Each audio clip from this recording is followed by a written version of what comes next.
વિંડીના માધ્યમથી કે વરસાદ કયા કયા વિસ્તારોમાં પડવાનો છે અને અત્યારે શું સ્થિતિ છે?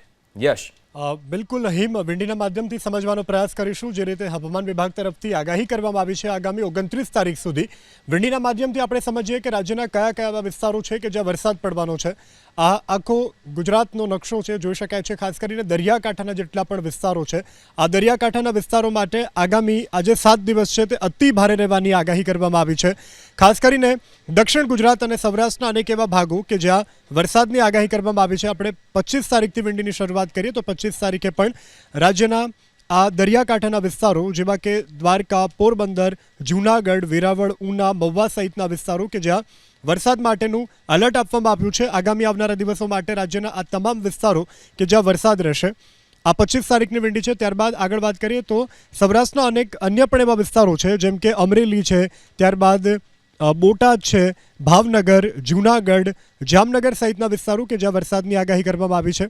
25 તારીખની વાત થઈ, હવે આગળ વાત કરીએ 26 તારીખની તો 26 તારીખે પણ રાજ્યના દરિયાકાંઠાના મોટાભાગના વિસ્તારો, દક્ષિણ ગુજરાત અને સૌરાષ્ટ્રનો દરિયાકાંઠાનો વિસ્તાર કે જ્યાં વરસાદને લઈ આગાહી કરવામાં આવી છે, જેમાં મહુવા, રાજુલા, ઉના, કોડીનાર, વેરાવળ, માંગરોળ સહિતના વિસ્તારો છે કે જ્યાં વરસાદ પડશે।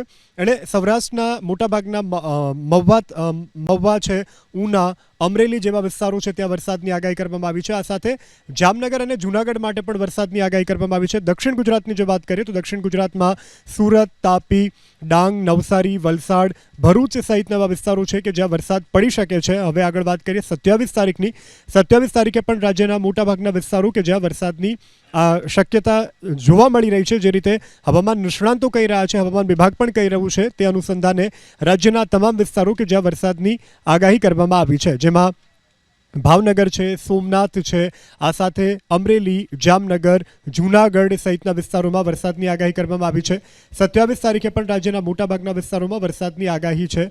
28 તારીખની વાત કરીએ, 28 તારીખે અમદાવાદ સહિતના વિસ્તારોમાં પણ હળવોથી મધ્યમ વરસાદ પડી શકે છે। ગાંધીનગરમાં પણ વરસાદ પડવાની હવામાન વિભાગ તરફથી આગાહી કરવામાં આવી છે। 29 તારીખની વાત કરીએ તો 29 તારીખે પણ રાજ્યના મોટાભાગના વિસ્તારોમાં વરસાદ પડવાની શક્યતા છે। ખાસ કરીને દરિયાકાંઠો અને સૌરાષ્ટ્રના એવા વિસ્તારો છે કે જ્યાં આગામી દિવસોમાં વરસાદ પડવાની હવામાન નિષ્ણાંત અંબાલાલ પટેલ સહિત હવામાન વિભાગ તરફથી પણ આગાહી કરવામાં આવી છે।